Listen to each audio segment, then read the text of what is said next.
Welcome back to the Survival Circle. Today we're going to talk about more than just beans, bullets, and band-aids. That's where a lot of prepper channels focus, but we're going to take a holistic approach to survival, and it's not just post-apocalyptic, end of the world as we know it kind of survival. We're talking about preparing for foreseeable threats. And that could be a hurricane, a flood, a tornado, a wildfire. It could be economic collapse. It could just be that you lose your job. So the survival circle does not necessarily rely heavily on bushcraft skills. It doesn't necessarily rely heavily on thinking about doom and gloom kind of stuff. We want to talk about some practical applications of how you can put together some survival skills that will help you survive and maintain as much normalcy in your life as possible. So, again, we're going to talk about more than just beans, bullets, and band aids. We're going to talk about the whole circle. And now that I've gotten the introduction to myself out of the way, I want to introduce you to the survival circle that you see in the logo. Um, as I said in my introduction, I have a little different slant on survival than you might encounter in some of the prepper channels, and we're definitely focused on more than just beans, bullets, and band-aids here. In this graphic, you see the full survival circle, and it's a step-by-step process that you can consider when preparing for virtually any emergency situation. You follow the icons around the circle, and you'll greatly increase your chance of survival. Now, I know many classes and discussions center around remembering acronyms and mnemonic devices to aid in your memory. If you want to do that, great. However, rote memorization is not the goal for me here, and I hope it's not the goal for you. So consult the graphic as you need to and prepare as you go. You don't even have to do it in order. Just start somewhere and follow through. The point I want to emphasize most is to pay attention to the item in the 12 o'clock position, and that's planning, and that's where we're going to begin. So we're going to start with planning because planning really is where it all starts. It's the first step. Winston Churchill is credited as saying, "He who fails to plan is planning to fail." And it's a truism in many statements. Basically, if you have a foreseeable threat, something you really believe can or even will happen, and you do not plan to see that threat through, if you do not prepare yourself for that threat, then you are planning to fail when that threat arises. So, with planning, we're going to take a bit of time. We're going to figure out what can happen. We're going to figure out what's likely to happen, what's unlikely to happen, and disregard those things, at least for now. And what's going to be really destructive or disruptive if it does happen. And we're going to add these components together and see what we need to plan for. And once you have them all defined, you'll have a better understanding of what you need to do in order to plan in and what you need to plan for. I live in Texas. This last year we had a huge drought, we had major wildfires, and we had some flooding. Strange to have a drought and flooding in one state, but Texas is a big state. I don't have to prepare as much for a winter storm, heavy snows, as someone who lives in Michigan or Minnesota. They don't necessarily have to prepare for long periods without water at 100-degree temperatures. So you have to kind of focus in on what you're actually preparing for.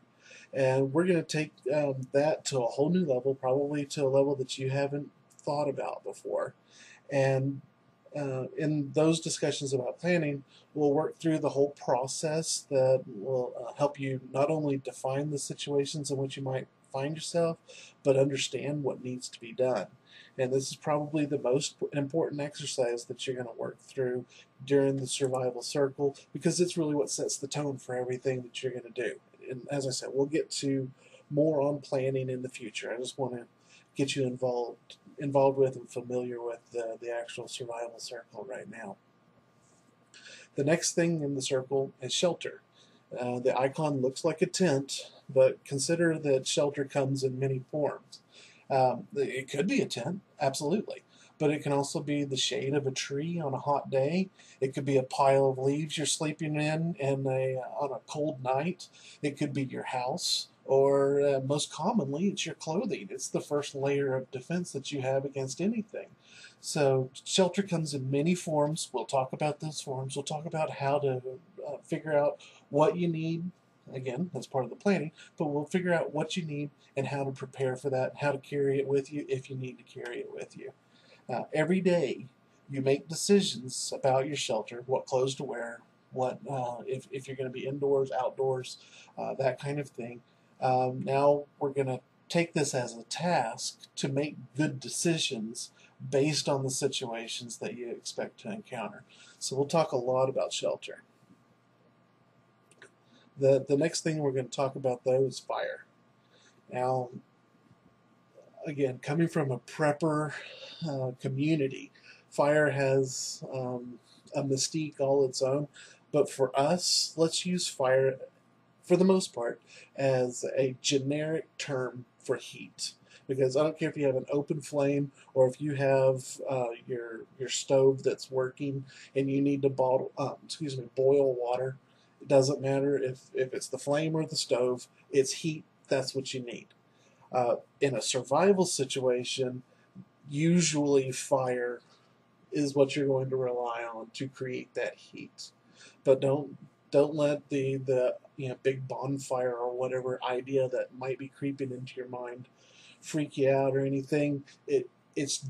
Fire is a tool, and we're going to be talking about ways to use that tool. If there's another possible way to generate heat, then and it's not more of a danger to yourself or others, then we'll consider it fire for the sake of this conversation. It's not a big deal. Now, fire is very important in that it helps thermal regulate. It helps you stay warm. It helps you boil water and to purify it. And it can also, the actual flame can also serve to ward off predators if necessary in some type of woodland survival situation or something like that, or away from civilization where you might actually have roaming predators. The most common predator on the earth, I think, is human beings, though.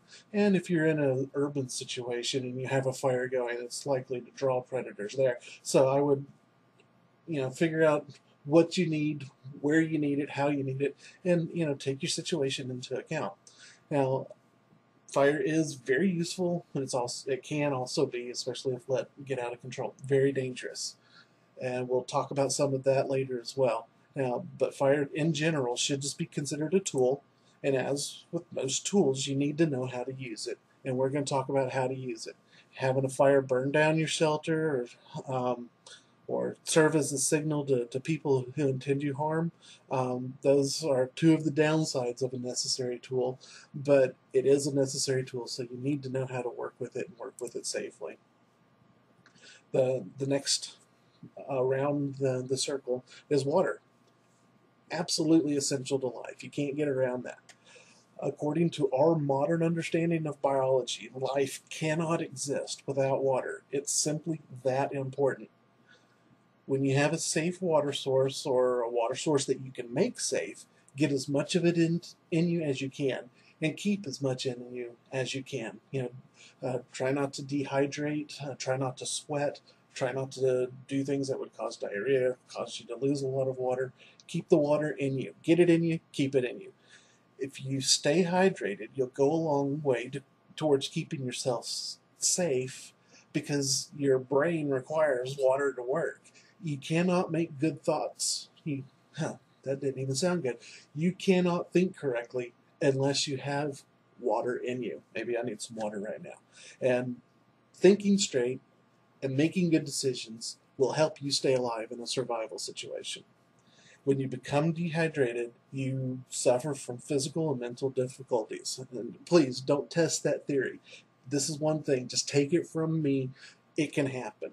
I've been out on Picacho Peak in Arizona, between Phoenix and Tucson, and I was out with a couple of buddies. We got a hole in the canteens that we were carrying. I had one of my buddies had one, and the other buddy, he dropped his, got a hole in it. 3 quarts or actually 2 quarts at that point, for 2 people in 120-degree weather at 500 feet altitude, heavy exertion, not a good thing. Trust me on that.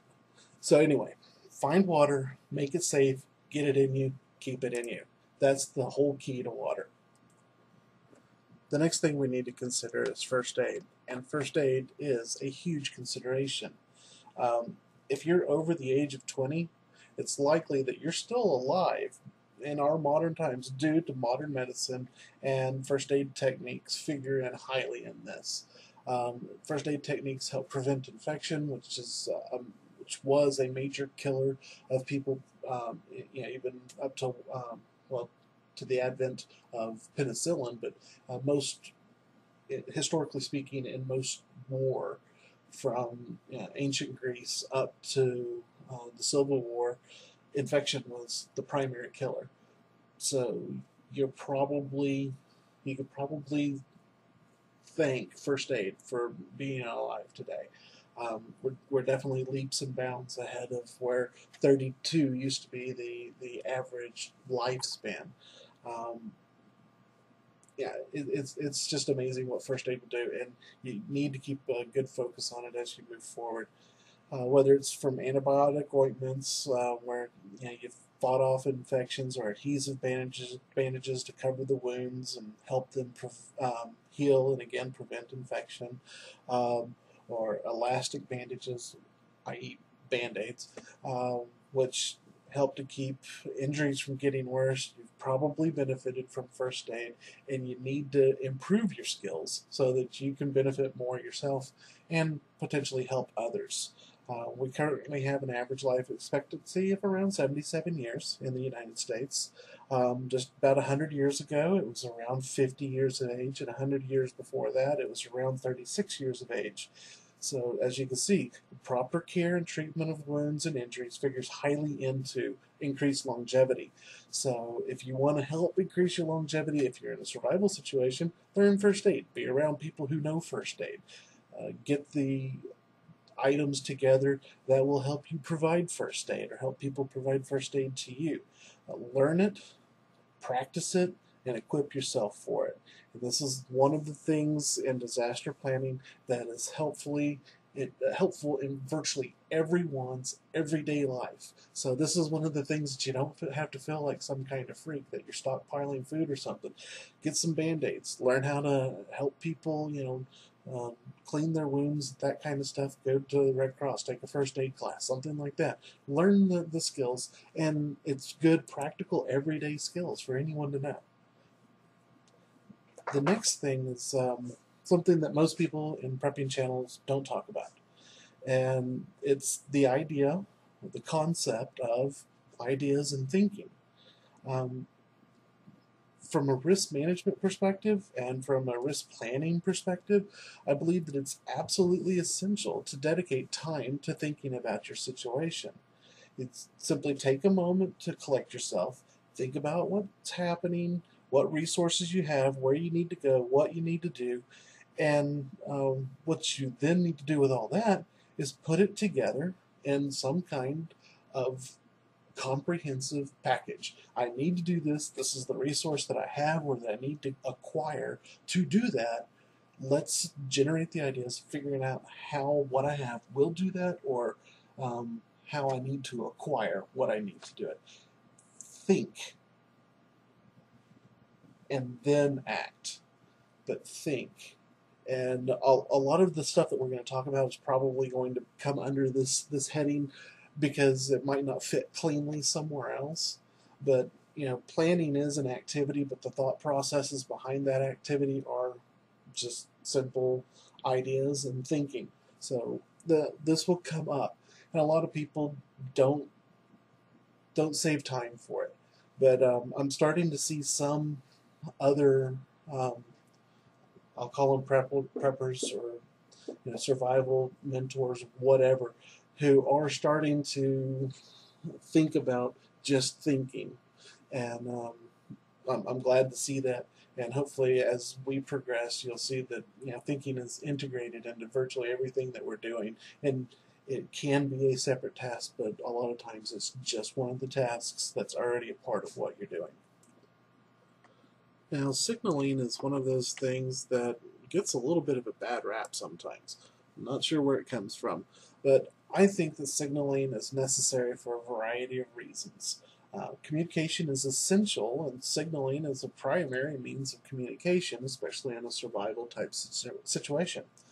Now, if there's more than one person in your group, or if you intend to communicate with someone outside your survival group, then signaling is a must have skill. I've talked to some preppers who say that they believe that in a long term primitive living situation, and that's the situation they're preparing for, that they don't want to be found. So they're discounting signaling. Basically, they're saying, I do not want anybody outside of my group to know where I am and what I'm doing. So they don't want whistles, they don't want mirrors, that kind of thing. There's a lot of signaling that goes on, and they don't want to be a part of it. For their situation, I understand what they're saying. I just disagree. Um, I think that there's still instances where you need to signal a team member or even alert someone else that you're approaching their camp so you don't get shot. Now, I think signaling is a life saving mechanism for either short or long term situations. And so I'm making it part of the survival circle. Now, this icon, if you're not familiar with it, is dot dot dot dash dash dash dot dot dot. That's SOS in Morse code. So that's what the icon's all about. If you're not familiar with that, the last thing here on the list is navigation. The reason it's the last thing on the list is because it is a list and something has to come last. That does not mean that I believe navigation is the least important item on the list. It will be one of the last things you most likely do, though, because until you get into a situation, you're probably not going to rely on navigation.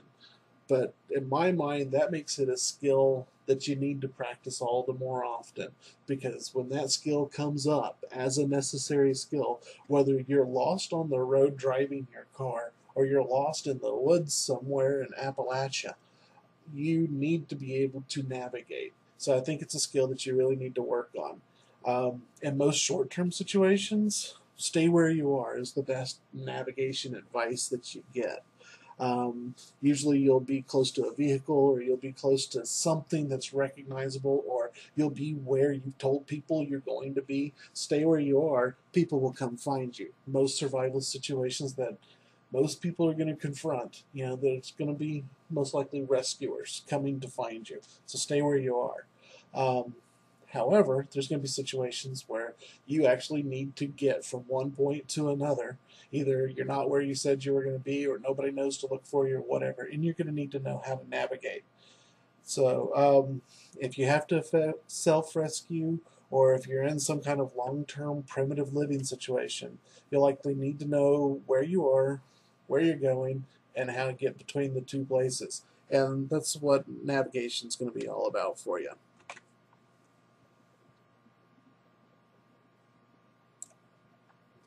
So let's talk real quick about skills. I think that in whatever you're preparing for, the focus needs to be on skills. I don't have an icon to denote skills development. Each of the items that we're talking about all the little icons around the circle, are skills that need to be developed. So I didn't figure that a new icon was necessary. I don't think it matters if we're discussing primitive ways of starting a fire or discussing plan development, how to make plans. Skills must be developed. Many skills are also perishable, and they fade over time if you don't use them, or if you don't use them effectively. You get rusty at it. So you need to practice your skills as often as possible, and these skills must be maintained. So do it. Skills are also the lightest tool you'll ever carry, and they're a tool that nobody can take away from you. So even if you have a lot of equipment, you need to know the skills to use that equipment, or else it's just dead weight that you're carrying around. However, I found that the better you develop your skills, The more skills you have, the more well developed they are, the fewer tools, the fewer gadgets you're actually going to need. So, in my mind, skills are much better than equipment. Uh, Remember that the skills we'll be discussing are not completely focused on outdoor living skills or shooting. They're not all going to be like bushcraft skills or something like that. We're going to also be discussing planning and evaluation skills and the methods that can be used to stay out of survival situations. The second best way to survive a survival situation is to be prepared for it. That's the second best way. The best way to survive a survival situation is to completely avoid it. The proper skills can help you prepare for and avoid deadly situations. So in the end, they're really the best use of resources, whether those resources are time or energy or money or interactions with others. Skills are the best use of your resources. Simply put, concentrate on developing skills rather than acquiring new gadgets, and you'll be a long way ahead of the game.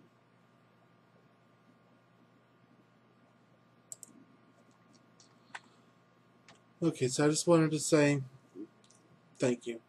Well, thank you for listening to me. Thank you for viewing my channel. Hey, thank you for whoever you are that subscribed today. I haven't gotten your name yet, but thank you very much. Now, hopefully this is a good introduction to the survival circle itself, and it'll help you better understand where I'm coming from and where we're going to be going together on this channel. Again, I don't think you need to remember a bunch of acronyms or try to commit every piece of everything that I'm saying or everything I'll be showing you to memory. Memorization and learning, in my mind, are two vastly different concepts. A friend and I coined the term regurgitation a while back for the public school system's method of teaching. They feed you information and they expect you to spit it up at the appropriate time. That's not me. I want you to actually learn the material. I want you to absorb it, incorporate it into your daily life, not just be able to say the sun rises here and the sun sets there. I want you to know what it means, the dynamics involved, and how you can use that in a real world situation. So let's just learn together, and we can keep all of our skills fresh. And again, thanks for watching. Please leave a comment if you're so inclined, and if you like what you're seeing, please subscribe. All right, thank you very much, and I'll let you get back to your day. Have a good one.